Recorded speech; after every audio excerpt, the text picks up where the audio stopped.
आणि भारतीय सैन्य दलाने पाकिस्तानमधल्या दहशतवाद्यांच्या तळावर हल्ला करत पहलगाम हल्ल्याचा बदला घेतलाय। लष्कराने मिसाईल अटॅक करून दहशतवाद्यांच्या 9 अड्ड्यांना लक्ष्य केलंय आणि यामध्ये जैश, हिजबुल यासारख्या दहशतवादी संघटनांची मुख्यालय आणि लपण्याची ठिकाणं सुद्धा उद्ध्वस्त करून टाकलेली आहेत।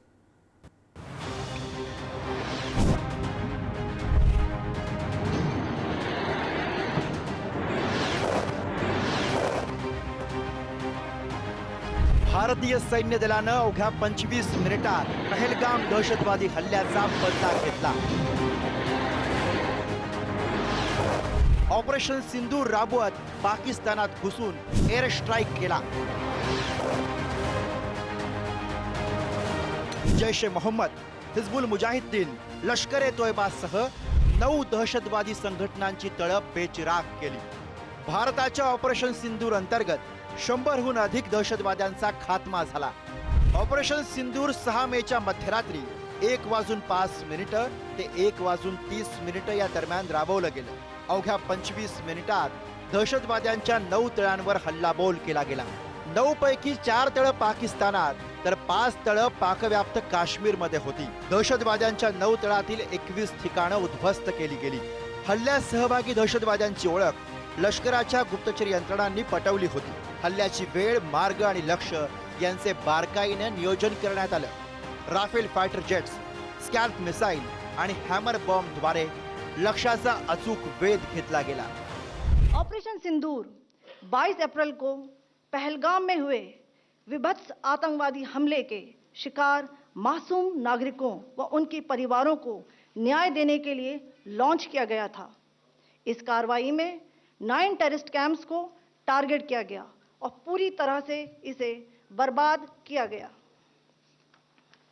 पाकिस्तान में पिछले 3 दशकों से टेरर इंफ्रास्ट्रक्चर का निर्माण हो रहा है। इसमें recruitment, indoctrination centres, training areas व लॉन्च पैड शामिल थे, जो पाकिस्तान और पाक अधिकृत जम्मू कश्मीर POJK दोनों में फैले हैं। India has demonstrated considerable restraint in its response. However, it must be said that the Indian armed forces are fully prepared to respond to Pakistani misadventures, if any, that will escalate this situation. उल्लेखनीय बाब म्हणजे या मोहिमेत भारतीय सेनेनं पाकिस्तानी नागरिक किंवा पाकिस्तानी लष्कराच्या कोणत्याही ठिकाणांवर हल्ला केला नाही। पाकिस्तानातील सर्वसामान्य नागरिकांना धोका होऊ नये यासाठी काळजी घेण्यात आली। भारतीय सेनेनं या मोहिमेत बहावलपूर, कोटली आणि मुझफ्फराबाद या 3 शहरांमधल्या केवळ अतिरेक्यांच्या कॅम्प्सच अचूक लक्ष साधलं। मुंबई हल्ल्याचा सूत्रधार मसूद अझहरचा सियालकोटमधील अड्डा उद्ध्वस्त केला।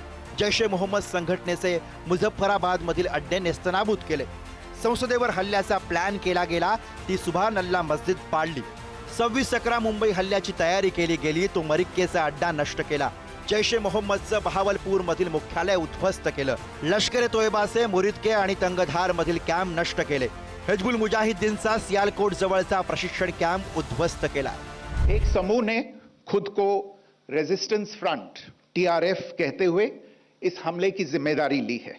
यह समूह संयुक्त राष्ट्र द्वारा प्रतिबंधित पाकिस्तानी आतंकवादी समूह लश्कर ए तैयबा से जुड़ा हुआ है।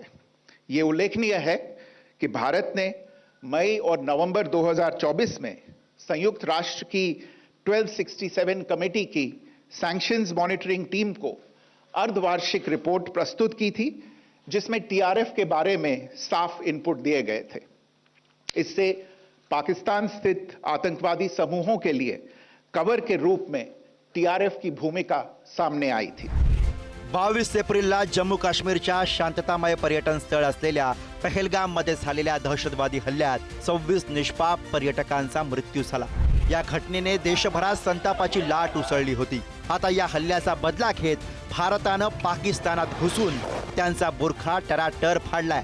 त्यामुळे दहशतवादाविरोधात कोणतीही तडजोड करणार नाही, त्याला कठोर प्रत्युत्तर दिलं जाईल, हा संदेश भारतानं दिलाय। ब्युरो रिपोर्ट, पुढारी न्यूज।